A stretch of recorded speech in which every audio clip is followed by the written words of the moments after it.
எய்ட்ஸ்னா ஒரு பயங்கரமான பயம் இருந்தது. இப்ப அது இல்லையோ! இன்னொன்னு எய்ட்ஸ்னா உடல் உறவு மூலியமா மட்டும் தான் பரவுன்ற எண்ணம் எல்லாருக்கும் இருக்கா? அது வேற சில வகைகள்லயும் பரவும் அப்படின்றதும் நம்ம இன்றைய இளைய தலைமுறைக்கு அந்த நாலேட்ஜ் இல்லையா? இல்ல அத பார்க்க மறுக்கிறாங்களா? அப்படின்றத பத்திலாம் பேசுவோம். வணக்கம். வணக்கம் சார். இந்த தகவல் பிரகாரம் ம். அந்த தகவல் தவறு. ஆனாலும் இளைய தலைமுறையினர் அதிகமாக எய்ட்ஸால பாதிக்கப்பட்டிருப்பத நம்ம பார்க்குறோம். ம். தமிழகத்திலயும் போதை ஊசியுடைய தாக்கத்தால ம். எய்ட்ஸ் அதிகம் பரவுது அப்படின்னு. ம். பொதுவாக எய்ட்ஸ்ன்றது பாலியல் உறவு, தவறான பாலியல் உறவு. அதாவது ம். எய்ட்ஸ் வந்த ஒருவருடன் உறவு அப்படின்றவருக்கு எய்ட்ஸ் பரவும். கரெக்ட். எய்ட்ஸ் யாருக்கு பெரும்பாலும் இருக்குன்னா, அ மாறுபட்ட பல்வேறு ஆட்களோட உறவு வைத்திருப்பவர்கள். குறிப்பாக பாலியல் தொழிலில் இருப்பவர்கள். ம். அப்புறம் முறை தவறிய உறவுகள் மூலியமாக இந்த மாற்றுப்பாலின உறவுகள், இந்த மாதிரி விஷயங்கள்னால எய்ட்ஸ் பரவ ஆரம்பிச்சது. ட்ரூ. அது பாதுகாப்பான உறவு முறைன்னா பிரச்சனை இல்ல. ம். காண்டம் இந்த மாரி விஷயங்கள்னு சொன்னாங்க. அது ஒரு காலத்தில ஒரு பயமுறுத்துற விஷயமா இருந்தது, ம். எய்ட்ஸ்ன்றது. இன்றைய இளம் தலைமுறையும் சரி, இன்றைய அரசும் சரி, எய்ட்ஸ் பற்றி பெரிய அந்த விழிப்புணர்வ தொடராம விடுறோமோ? கண்டிப்பா சார். கண்டிப்பா. நான் 2004ல ஐ மீன் லைக் என்னுடைய முதிர்ச்சி பட்டத்த நான் முடிக்கிறப்போ, போஸ்ட் கிராஜுவேஷன். அப்ப நம்ம எல்லாருக்குமே தெரியும்னு நெனைக்கிறேன். இந்த புள்ளிராஜாக்கு எய்ட்ஸ் வருமான்ற ஒரு விஷயம். சினிமால கூட காமெடியாலாம் வச்சிருந்தாங்க. ஆமா, ஆமா. அது பயங்கரமான ஒரு ஆட் வரும்போது, பயங்கர ஒரு அவர்ஷன், ஒரு பயம் எல்லாருக்குமே பார்த்தீங்கன்னா, அந்த சேஃப் செக்ஸ் பிராக்டிஸ நெறைய பேர் இது என்னுடைய பெர்சனல் அப்சர்வேஷன் தான். இப்போ சமீப காலமாக நாக்கோன்னு சொல்லக்கூடிய நேஷனல் எய்ட்ஸ் கண்ட்ரோல் ஆர்கனைசேஷன் இந்த அவேர்னஸை குறைச்சிட்டாங்களா என்னன்னு எனக்கு தெரியல. ஒரு கம்மியாக இருக்கா என்னன்னு தெரியல. அண்ட் இந்த ஜென்சின்னு சொல்லக்கூடிய யங் ஜென்ரேஷனுக்கு இந்த அவேர்னஸ் ஆஃப் ஹெச்ஐவி எய்ட்ஸ் உடைய கண்டென்ட் ரொம்ப கம்மியாக இருக்கிற மாதிரி எனக்கு தோணுது. ஏன்னா நான் பார்த்த சில யங் ஜென்ரேஷன்லாம் பார்த்தீங்கன்னா, முன்னாடி ஒரு அப்பா அம்மா கல்யாணம் பண்ணுற மாதிரி இருக்கட்டும், அல்லது அவங்களே ஒரு பார்ட்னரை தேர்ட் பண்ணி லவ் பண்ணி கல்யாணம் பண்ணுறதா இருக்கட்டும். பட் இப்போ அவங்களுடைய ஸ்டேட்மெண்ட் எல்லாம் பீப்புளுடைய ஸ்டேட்மெண்ட் எல்லாம், நான் டேட்டிங் ஆப்பில் டேட் பண்ணுறேன், எங்களுக்குள்ளே பிடிச்சிருக்கான்னு பார்ப்போம், பிடிச்சிருந்தா நானே சொல்கிறேன் நீங்கள் என்னை கல்யாணம் பண்ணி வைங்க, இல்லைனா எங்களுக்குள்ளே வேண்டாம் அப்படின்னு சொல்லி ஒரு பிரிவுக்குள்ளே போகக்கூடிய ஒரு மனநிலைமையிலையும் தள்ளப்படுறாங்க. அதே மாதிரி ஒரு சில பேர் பார்த்தீங்கன்னா எமோஷனல் வென்டிலேஷன் சொல்லக்கூடிய உணர்வு ரீதியாக இந்த அன்னோன் பீப்புள் கிட்டலாம் செக்ஸ் வச்சுக்கிற ஒரு கலாச்சாரமும் வந்துருச்சு. இப்போ ரொம்ப அழகாக அந்த பொண்ணு பார்த்தீங்கன்னா ஒரு ஒரு பிரேக்கப், மிகப்பெரிய ஒரு மன உளைச்சல், அட் தி சேம் டைம் ஃபேமிலியில் ஒரு மிகப்பெரிய டிஸ்ட்ரெஸ். பொதுவாக இந்த மாதிரி ஒரு கோப்பப் பண்ணணும் அப்படின்னா நாம் ஏதாவது ஒரு கவுன்சிலிங் போகலாம், இல்லை லைக் ஏதாவது ஒரு யோகா மெடிடேஷன், அது பெரியவங்ககிட்ட பேசி ஏதோ ஒரு வகையில் அதை ரிலாக்ஸ் பண்ணிக்கலாம்னு வச்சுக்கோங்களேன், சரி பண்ணிக்கலாம், அல்லது சரி பண்ணக்கூடிய ஒரு ப்ராசஸில் கொண்டு போகலாம். பட் என்ன ஆகுது அப்படின்னா ஒரு டேட்டிங் கேம்ப்குள்ளே போய் அதில் ஒரு அன்னோன் பீப்புள் கிட்ட இன்டிமேசிலாம் இருந்து அதில் ஒரு பிரச்சனைகள் வர மாதிரிலாம் கூட நம்ம பார்க்குறோம். ஸோ இப்போ உள்ள ஜென்ரேஷன் பார்த்தீங்கன்னா ஐ அஸ்யூம் ஃபியூ பீப்புளுக்கு இந்த போதிய அவேர்னஸ் இல்லை. அண்ட் பியர் ப்ரெஷர்னு நான் சொல்லுவேன். இதெல்லாம் ஒரு காரணம் கிடையாதுடா, ஹூக்கப் கலாச்சாரம்னு நாங்கள் சொல்லுவோம். போகிறோம், ஏதாவது ஒரு பப்புக்கு போகிறோம், ஒரு வேளை சிங்க் ஆச்சு அப்படின்னா லெட்ஸ் டுகெதர், அப்படி இல்லைன்னா பரவாயில்ல. அதே மாதிரி ஒரு சில பேருக்கு பார்த்தீங்கன்னா அந்த ஒன் நைட் ஸ்டாண்டுன்னு சொல்லுவாங்க. அது சில பேருக்கு அந்த ஈர்ப்பு ஏற்பட்டுச்சு அப்படின்னு பார்த்தீங்கன்னா அன்னைய தேதியில் அன்னைய டைமில் அவங்களுக்கான ஒரு இன நெருக்கத்தை முடித்து விட்டு அது அவங்கவுங்க வேலையை பார்க்குற மாதிரி. ஸோ இந்த பியர் ப்ரெஷர்லேயும் சரி, இந்த அசாட்டுத்தன்மையிலையும் சரி, அண்ட் ஏதோ ஒரு வகையில் இப்போது நிறைய பேர் இந்த ட்ரக்ஸ் எல்லாம் இன்ட்ராவெனஸ் ட்ரக்ஸ்னு சொல்லுவோம், இன்ஜெக்ஷன்ஸ் ஏற்றி அதில் அன்சேஃபாக இருக்கிற மாதிரியும் சரி, அண்ட் டேட்டிங் ஆப்போடைய கல்ச்சரும் இப்போ ரொம்ப நிறைய வந்ததுனாலையும் சரி, இந்த ப்ரிவென்ஷனில் எல்லாரும் கோட்டை விட்டுட்டாங்களோ, அவர்களுக்கு இதனுடைய பாதிப்பு என்னன்னு தெரியல. அவங்களுக்கு தெரியல, லைக் ஹெச்ஐவி எய்ட்ஸ்ன்ற ஒரு விஷயம் சரியாக அவங்களுக்கு அவேர்னஸில் இல்லாததுனால இதெல்லாம் வராதுன்ற ஒரு நம்பிக்கையில் அவங்க போகிறாங்களான்றது தான் என்னுடைய இதுவும். ஸோ அப்படி நான் பார்க்குறேன். இப்போ நீங்கள் சொல்கிற ஃபியூ பீப்புள்ஸ்ன்னு தான் சொல்கிறீங்க. ஆமாம். அது சமுதாயத்தில் ஒரு கொஞ்சமான ஒரு தான், ஒரு 10% இருக்குமா? அவ்வளோதான் சார் இருக்கும். அதையே அவ்வளோ மிகைப்படுத்தி பேசணும் சார். நான் எப்படி பார்க்குறேன்னா சார், இப்போது இந்த டேட்டா வந்திருக்கு, அந்த டேட்டா இப்போ நீங்கள் சொன்ன உங்களுடைய கணிப்பின்படி முரணாக இருக்குதுன்ற மாதிரி நான் சொல்கிறேன். ஸோ நமக்கு இதை வந்து இப்போவே நம்ம சரியாக இதை கவுண்டர் பண்ணலை, அல்லது யங்ஸ்டர்ஸ்க்கு நம்ம சரியாக எஜுகேட் பண்ணல, அவேர்னஸ் ப்ரோக்ராம் நம்ம கொடுக்கல. ஒரு காண்டம் வந்து இப்போவும் வந்து அவைலபிலிட்டி வந்து சில இடத்துல மட்டும்தான் இருக்குது, பெரும்பாலான இடத்துல இல்லை. இந்த மாதிரி ஒரு விஷயங்கள்லாம் நம்ம இன்னும் தவற விட்டோம்னா இன்னும் ஒரு 5 வருஷம் அல்லது 10 வருஷத்துக்குள்ள இது அடுத்த பெரிய டிசாஸ்டராக வரும்ன்றது என்னுடைய புரிதல். அதனால இந்த இந்த எஜுகேஷன் வந்து இந்த புரிதலை வந்து ஸ்கூல்ல இருந்தே நம்ம ஆரம்பிச்சோம் அப்படின்னு பார்த்தீங்கன்னா சேஃப். இந்த பர்சன்டேஜ் இப்போ கம்மியாக இருக்குன்றது எனக்கும் ரொம்ப சந்தோஷம், பார்க்குற எல்லாருக்குமே ரொம்ப சந்தோஷம்னு வச்சுப்போமே. இது நாட்கள் நகர்ந்து போயிடக்கூடாதுன்னா, ஏன்னா ஏஆர்வி மாத்திரைன்னு சொல்லக்கூடிய ஒரு மல்டிவிட்டமின் மாத்திரை இதற்கு இருந்தாலும் கூட நிறைய பேர் எடுக்கிறாங்க, நிறைய பேர் எடுக்காமே இருக்கிறாங்க இல்லையா? ஸோ எத்தனை பேர் வந்து ஒரு கல்யாணத்தில் வந்து ஹெச்ஐவி டெஸ்ட் எடுத்து பண்ணுறாங்கன்றது இப்போவும் ஒரு கொஷன் மார்க்கு தான். எல்லாமே ஒரு நம்பிக்கை தான். ஸோ கல்யாணம் ஆனால் சரியாயிடும்ன்ற ஒரு விஷயத்தில் எல்லாருமே யோசிக்கிறாங்க. கல்யாணத்தில் ஹெச்ஐவி டெஸ்ட் எடுக்கணும், ஸ்பெர்ம் டெஸ்ட் எடுக்கணும், ஃபேட் டெஸ்ட் எடுக்கணும், மற்ற பிபி இந்த மாதிரி விஷயம், அது 3 months சுகர் டெஸ்ட்டு எடுக்கணும். இப்படிலாம் போனால் கல்யாணம் என்ன ஆகுது? இல்லை, நீங்கள் சொன்ன அந்த சுகர் டெஸ்ட்லாம் வந்து ஓகே ஃபைன் அப்படியே விட்டுறலான்னு வச்சுக்கோங்களேன். எல்லாருக்குமே ஓரளவு வயசானா வர்றது. இன்னைக்கு பலர் ஒபிசிட்டியில் இருக்கிறாங்க. ஆமாம். அப்போ அந்த ஃபேட் லெவல் டெஸ்ட்டு, ஒபிசிட்டி ஒரு காரணமாக இருக்குது இந்த குழந்தை பேர் விஷயத்தில். ஆணுக்கும் பெண்ணுக்கும் சரி, ஒபிசிட்டி ஒரு பெரிய பிரச்சனையாக இருக்குது. இந்த இந்த இந்த ஈவி மெத்தட்லாம் வந்து இன்றைக்கி பிரசவத்தில் பெரும்பாலும் செயற்கை கருத்தரித்தல், அந்த இது ஃபெர்டிலிட்டி இது வந்து ரொம்ப பெருகி போச்சு. அவங்க ஆஃபர்லாம் கொடுக்குறாங்க. இப்போவே வந்தீங்கன்னா உங்களுக்கு இப்படி தரோம், 2 குழந்தை வேணா 1 குழந்தை இலவசன்ற மாதிரிலாம் கூட ஆஃபர் கொடுக்குறாங்க. அப்போ இந்த தீபாவளி ஆஃபரு, அட்சய திருதி மாதிரிலாம் வந்துடுச்சு. அப்போ இந்த மாதிரி விவகாரங்களில் இந்த டெஸ்ட்டுகள்லாம் நீங்கள் சொல்கிற மாதிரினா அப்போ இந்த மாதிரி டெஸ்ட்டுகள் தான் எடுக்கணும். நீர் கட்டி இருக்கிறதா, கருப்பை பிரச்சனை ஏதாவது இருக்குதா, ஆணுக்கு வந்து ஸ்பேம் எப்படி இருக்குது, ஸ்பேம் லெவல் எப்படி இருக்குது, அந்த கூட எடுக்கணும். ஏன்னா இப்போ இந்த பிரச்சனை வந்து உயிர்கொல்லி நோயின்னு நம்ம சொல்கிறதுனால இது யாரும் ரிஸ்க் எடுக்க முடியாதுல்ல. இப்போ என் மருமகளுக்கோ வந்து ஒரு டயபிட்டிஸ் இருக்குது, ஒரு ஏர்லி கேன்சர் வந்துச்சு, யாருமே எக்ஸ்பெக்ட் பண்ணல அப்படின்றது ஒரு பக்கம். அந்த ஹெச்ஐவி எய்ட்ஸுன்றது சொல்கிறது வந்து நிறைய பேர் வந்து ஒரு பிளட் டொனேஷன் பண்ணதுனால வந்துச்சு, இல்லை ஒரு ட்ரக்ஸ் எடுத்ததுனால வந்துச்சுன்னு நம்ம டொனேஷன் பண்ணால் எப்படி வரும்? சில இன்ஃபெக்டட் பீப்புள் கிட்ட அந்த டெஸ்டிங் ப்ரொசீஜர்ஸ் இல்லாமல் சில இடத்துல பண்ணும்போது, பட் இதை இப்போ நிறைய ரூல் அவுட் பண்ணிட்டாங்க, இப்போதைக்கு வராது. பட் ஸ்டில் யாருமே அந்த பாலியல் இல்லாமல் வராதுன்றதான மிகப்பெரிய ஒரு மித்தம். ஆனால் எய்ட்ஸ் வந்து சிரிஞ்சி மூலியமாக பரவுதுன்றது தான். இப்போ தமிழ்நாட்டிலே ஒரு இது கொடுத்தாரு மா சுப்பிரமணியம், முன்னாள் அமைச்சர். ஒரு இது அதிகமாக இளம் பருவத்தினர் பாதிக்கப்பட்டிருக்காங்க. சிரிஞ்சி, ஒரே சிரிஞ்சை பலரும் யூஸ் பண்ணுறது, இந்த போதை மருந்தை ஏற்றுறது, பவுட்ரை மாத்திரையே பவுடர் ஆக்கி தண்ணியில் கலந்து எல்லாரும் ஏற்றிக்கிறது, ஹை எஃபெக்ட் வர்றதுக்காக பண்ணுவாங்க. அப்போ அந்த விவகாரங்கள்னால கொஞ்சம் அதிகமாக பரவுது. கண்டிப்பாக. ஏன்னா அந்த ட்ரக் உள்ளே போகும்போதோ அல்லது ஆல்கோஹால் உள்ளே போகும்போதோ பியாண்ட் த லிமிட்டேஷனில் உள்ளே போச்சு அப்படின்னு பார்த்தீங்கன்னா, இப்போ நான் பேசுகிறேன், நீங்கள் கேட்குறீங்கன்னா, இந்த ஃப்ராண்டல் ஏரியாலாம் வந்து வேலை செய்யாது. ரொம்ப இம்பல்சிவாக எதை வேணாலும் பண்ணலாம், அசாட்ட தைரியமாக பண்ணலான்ற ஒரு விஷயத்துல தான் நிறைய பேர் பண்ணி. சிரிஞ்சி இப்போ நான் ஒருத்தர் யூஸ் பண்ணுறேன், ஆமாம், நான் யூஸ் பண்ணிட்டேன் சிரிஞ்சை அப்படியே இன்னொருத்தர் யூஸ் பண்ணுறாங்க. கரெக்ட். ஒரு 10 பசங்க ஒன்று சேர்றாங்கன்னா ஒரே சிரிஞ்சை எல்லாரும் ஏற்றிக்கிறாங்க. அப்போ அதில் ஒருத்தன் எய்ட்ஸ் இருந்தால் மீதி 9 பேர் எய்ட்ஸ். கண்டிப்பாக. ஏன்னா எல்லாருக்கும் அசாட்டு நம்பிக்கை, நம்ம யாருக்குமே இன்ஃபெக்ட் ஆகலை, ஏன்னா நம்ம எல்லாருமே ஒன்றா இருக்கிறோம், ஒன்றா போகிறோம், தோழர்கள். ஆனால் எந்த இடத்துல யார் எப்போ யாருக்குமே தெரியாமல் ஸ்லிப்பாக இருப்பாங்கன்றது நிறைய பேருக்கு தெரியாது. ஸோ அதனால் அந்த இன்ஜெக்ஷன் ரிலேட்டடாக கூட நிறைய பேருக்கு இந்த ஹெச்ஐவி எய்ட்ஸ் ரிலேட்டடாக பரவுது.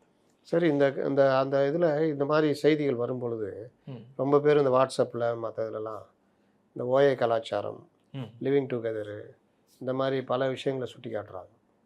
அப்புறம் அந்த மாதிரி பெங்களூர் போன்ற மாநிலங்கள், அந்த சிட்டிஸ் வந்து பல மாநிலங்கள்லேருந்து எல்லோரும் வந்து புலங்குற இடமா இருக்கிறதுனால எளிதில் இந்த மாதிரி கலாச்சாரம் வருது. இன்னொன்று இந்த தன்மைகள் நீங்கள் பார்த்தீங்கன்னா வடகிழக்கு மாநிலங்களில் தான் இந்தியாவில் எய்ட்ஸ் அதிகமான ஒரு இருக்கிறதுக்கான இது சொல்கிறாங்க. கண்டிப்பாக. அப்புறம் கர்நாடகா 3வது இடம் இருக்குது. அது காரணம் சொல்கிறது வந்து பல மாநிலங்கள்லேருந்து வர குமிகிற ஒரு இடம், ஹை ப்ரொஃபைல் சிட்டியாக இருக்கிறதுனால ஒரு ஹப் மாதிரி ஆயிடுச்சு அந்த மாதிரி அப்படின்னு சொல்கிறாங்க. அது என்ன ஓஏ கலாச்சாரம், அது என்ன லிவிங் டுகெதர்? சார், லிவிங் ரிலேஷன்ஷிப்பை பொறுத்த வரையும் அதை நான் வந்து பாதுகாப்பாக தான் நான் நினைக்கிறேன் சார். ஏன்னா அவங்க 2 பேருக்குள்ளே வந்து அதை தவிர வேறு எந்த பார்ட்னர்ஸும் இருந்த மாதிரி நான் பார்த்த அனுபவத்தில் எதுவும் இல்லை. பட் சொல்கிற மற்ற விதத்தில் இந்த ஹூக்கிங் கல்ச்சராக இருக்கட்டும், ஆர் லைக் ஒன் நைட் ஸ்டாண்டாக இருக்கட்டும், ஒன் நைட் ஸ்டாண்ட்னா ஒரே ஒரு நாள் மட்டும் அவர்கள் இருவரும் உடல் ரீதியாக இணைவார்கள். அதுக்கப்புறம் அவங்க வேலையை பார்த்துப்பாங்க, இவங்க வேலையை பார்த்துப்பாங்க. அதோட அவங்களுக்கும் இவங்களுக்கும் சம்மந்தமே இல்லாத மாதிரி அவங்க ஒர்க்கை பார்த்துக்கிட்டே இருப்பாங்க. அண்ட் யாருமே வெளியில் பார்த்தா கூட பெருசாக எதுவும் பேசிக்க மாட்டாங்க. இது யூஸ்வலாக பப் ஆர் வெஸ்டர்னைஸில் இது ரொம்ப ஃபேமஸ். இதில் வந்து இப்போ இந்த பப் கலாச்சாரத்தில் இது ரொம்ப, ஏன்னா நிறைய பேர் ஏன் இந்த மாதிரி ஹூக்கிங்கில் எடுக்கிறாங்க ஆர் லைக் ஹூ கல்ச்சர்னு சொல்லக்கூடிய விஷயங்கள் ஆர் ஒன் நைட் ஸ்டாண்ட்லாம் வந்து பார்த்தீங்கன்னா ஏதோ ஒரு வகையில் அவங்களுக்கு ஒரு அன்ரிசால்வ்டு பிஸ்னஸ்ன்னு சொல்கிற மாதிரி ஒரு மனப்பிரச்சனை, ஒர்க் ஸ்ட்ரெஸ்ஸு, ஃபேமிலி ஸ்ட்ரெஸ்ஸு, இப்படி ஏதோ ஒரு வகையில் கோப்பப் பண்ணலான்றது இந்த மாதிரி ஒரு பப்பில் போய் பியர் இன்ஃப்ளூயன்ஸில், அதாவது ஒத்த வயதில் இருக்கக்கூடிய சேம் ஏஜ் குரூப்பில் இருக்கக்கூடிய பியர் இன்ஃப்ளூயன்ஸில் இப்படி சூஸ் பண்ணுற மாதிரியும். நீங்கள் சொல்கிற ஃபேமிலி ஒர்க்கு இதெல்லாம் வந்து இந்த யங்ஸ்டர்ஸுக்கு என்ன அவ்வளோ பெரிய விஷயம்? அப்படிதான் சார் இருக்குது. ஏன்னா எல்லாருமே மல்டிபிள் ஷிஃப்ட்ல ஒர்க் பண்றாங்க. அந்த வீக்கெண்ட் தானே சாட்டர்டே பண்ணுறாங்க, எப்படி வேலை தானுங்க செய்கிறாங்க. அவங்க அப்படி நினைக்கிறார்கள். இப்போ நம்ம வேலை பார்க்குறோம், அதற்கான ஒரு ஊதியம் கொடுக்குறாங்கன்றது தான் நம்மளுடைய மைண்ட் செட்டு. அவங்களுக்கு என்ன அப்படின்னா அந்த ஊதியமும் இருந்து இது ரொம்ப ஸ்ட்ரெஸ்ஸாக இருக்கிற மாதிரி அவங்க அசியூம் பண்ணிக்கிறாங்க. ஏன்னா நான் பார்த்த யங் பட்டீஸ் ஆஃப் ஐடிலலாம் வந்து பார்த்தீங்கன்னா எப்போவுமே அந்த லேப்டாப் ஓப்பன் பண்ணி இருக்கிற மாதிரி இருக்கும், லாகின்ல இருக்கிற மாதிரி இருக்கும், கால் அட்டன் பண்ணுற மாதிரி இருக்கும். ஷிஃப்ட் பேசிஸில் வந்து அது ஒர்க்கில் ஒன்று ஒருத்தர் பாரம் இழுக்கிறாரு, ஒருத்தர் வண்டி ஓட்டுறாரு, கவர்மெண்ட் பஸ் ஓட்டுறாரு, அவர் காலையிலேருந்து நைட் வரைக்கும் ஓட்டிகிட்டு இருக்காரு. எவ்வளோ பிரச்சனைகள். இப்போ நம்ம எங்கேயா கிளம்பி வர்றோம்னா அந்த நடுவில் எவ்வளோ பேர் குறுக்க வருவான், அது வருவான், டென்ஷன் ஆகும். இப்போ கூட நான் வரும்போது ஒருத்தர் கிராஸ் பண்ணி போகிறாரு, மறுபடியும் வேடிக்கை பார்த்துட்டு இப்போ அப்படியே அவருக்காக ஸ்லோ பண்ணாலும் நான் ஸ்லோ பண்ணப்போ அங்கேயே நிற்கிறார். அவருக்கு அந்த பிரஞ்சையே இல்லை, அவர் தான் உலகம் நினச்சிக்கிட்டு இருக்கார். அப்போ இந்த மாதிரி டென்ஷன் இது பண்ணிட்டு போங்க நடு ரோட்டில் நின்றுட்டு இருக்கிறீங்கன்னு சொல்லிட்டு நம்ம வர்றோம். கொஞ்ச நேரத்துக்கு நம்ம மைண்டில் அது ஓடுது. இந்த மாதிரி இருக்காங்களா பைத்தியக்காரங்க, அடிப்பட்டானா வருது. இன்னைக்கு கூட கள்ளக்குறிச்சியில் ஒரு ஆக்சிடெண்ட் பார்க்குறேன். ஒரு பெரியவர் அப்படியே மொல்லமாக ஹைவேஸில் கிராஸ் பண்ணுறாரு. அந்த லாரிக்காரனும் வர்ற ஸ்பீடுக்கு கொஞ்சம் ஸ்லோ பண்ணியிருக்கலாம், இல்லாட்டி கொஞ்சம் ரைட் வாங்கி போயிருக்கலாம். விபத்துக்குள்ள ஆயிடுச்சு. ஆள் அடி படுகாயம்.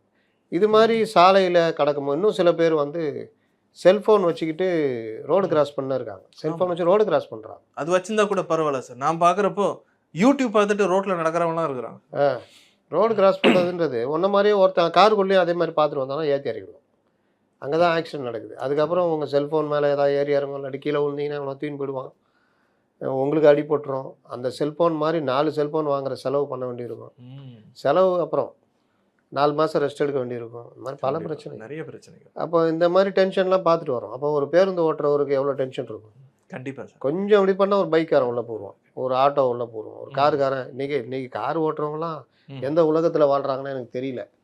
ஏன்னா அவன் உலகத்துக்குள்ளே இருக்கான். இப்படி அலாயிரம் பாறான், உள்ளே போய் பார்த்தா ஏதோ செல்ஃபோனை பார்த்துட்டு இல்லை வீடியோ போட்டு பார்த்துட்டு ஓட்டிகிட்டு போகிறான். நீங்கள் அப்படி தான் போகுது காலம். ஏன்னா ஃபுல் ஏசி, நீங்கள் யாரும் அவனை கேட்கவும் முடியாது.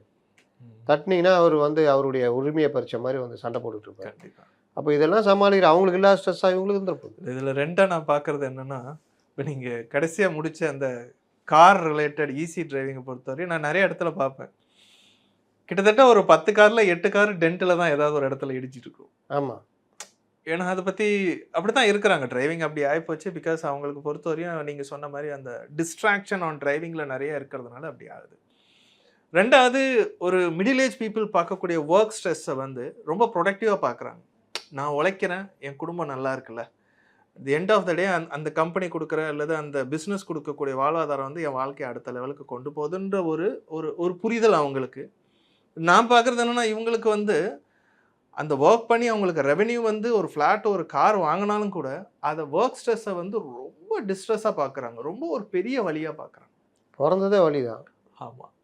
ஸோ அந்த வலியை நிவர்த்தி பண்ணுறதுக்கு வந்து நான் நிறைய பேருக்கு யூஸ்வலாக வந்து நம்ம அந்த மெடிடேஷன் போகலாம், இல்லை ஒரு ட்ரிப்பு போகலாம், இல்லை ஃபேமிலியோடு இருக்கலாம், இல்லை நல்லா தூங்கலாம், இல்லை பிடிச்ச ஹெல்த்தி ஃபுட்டை சாப்பிட்லான்றது ஒரு ரகம்னு வச்சுக்கோங்களேன். ஆனால் சில ரகங்கள் என்ன, அல்லது சில பேர் என்னென்னா, இந்த பப் சாட்டர்டே சண்டே ஆனால் நைட்டு ஃபுல்லாக தூங்காமல் இருக்கணும், இல்லை நைட்டு ஃபுல்லாக ஏதாவது பார்ட்டி ட்ரக்ஸ்னு சொல்லக்கூடிய ஏதாவது ஒரு போதைப் பொருள் எடுக்கணும், இல்லை இந்த மாதிரி ஒரு பப்புக்கு போகணும், அதுவும் குடிச்சிட்டு அங்கே இருந்தாலும் பரவாயில்ல, ஒரு வாட் எவர் இட் மேபி, அதில் இருக்கிற பவுன்சர் வச்சு வீட்டுக்கு வந்தாலும் பரவாயில்ல, இல்லை கேப் பிடிச்சி வந்தாலும் பரவாயில்ல, நம்மளே தான் காரை ஓட்டணும்னு சொல்லி ஓட்டி அது அவங்களுக்கு பிரச்சனை, போகிறவங்களுக்கு பிரச்சனை, அவ்வளோ விஷயங்கள். இதெல்லாம் ஒரு பக்கம் பேரலாக இருந்தாலும் அந்த அன்சேஃப் செக்ஸும் ஒரு பக்கம் பேரலாக இருந்துக்கிட்டு தான் இருக்கு. ஒருவேளை எல்லாருக்கும் அந்த அவேர்னஸ் வந்துச்சு, ஒரு நிமிஷம் யோசிச்சாங்க, அந்த எல்லாருக்குமே ஒரு கெப்பாசிட்டி இருக்கும், ஒரு டாலரன்ஸ் இருக்கும் அந்த எடுக்கக்கூடிய ஒரு போதைக்கு. அது எடுக்கிறாங்க எடுக்காத அது அவங்களுடைய விருப்பம்.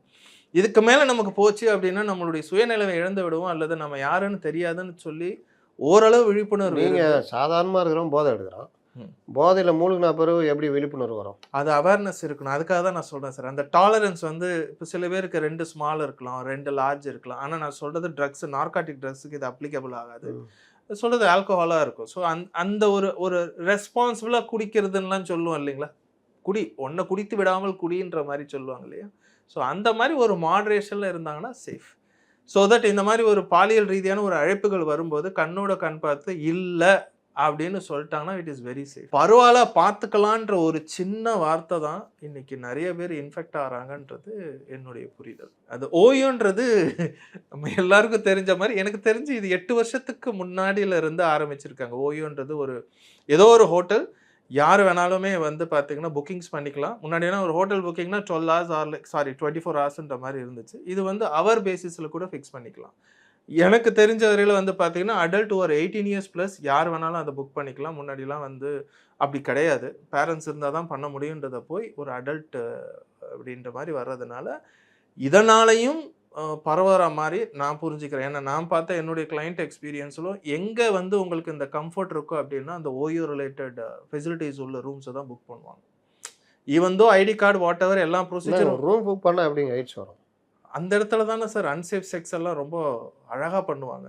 ஒரு நபர் ஒரு பெண்ணிடமோ இல்லை ஒரு பெண் ஒரு ஆணிடமோ இந்த ஓயோ ரூமில் கம்ஃபர்டபுளாக இருக்குது அப்படின்னு நினச்சிட்டாங்கன்னா அவரையே திருமணம் செய்து கொள்வார்னா ஒரு பிரச்சனை கிடையாது. இந்த one night stand or like இந்த மாதிரி ஒரு கலாச்சாரத்தோடு ஒரு மைண்ட் செட்டோடு போகிறாங்க, அல்லது அந்த செக்ஷுவல் ஃப்ரஸ்ட்ரேஷனை அதாவது அந்த பாலியல் நிவர்த்திகளை வந்து சரி செய்யணும்னு போகிறவங்க வந்து இதே பேட்டர்னை ஃபாலோ பண்ணுவோம். அந்த ஓயோவுடைய டெஃபினிஷனே வந்து பார்த்தீங்கன்னா செக்ஸுக்கான ஒரு கூடாரம் தான்.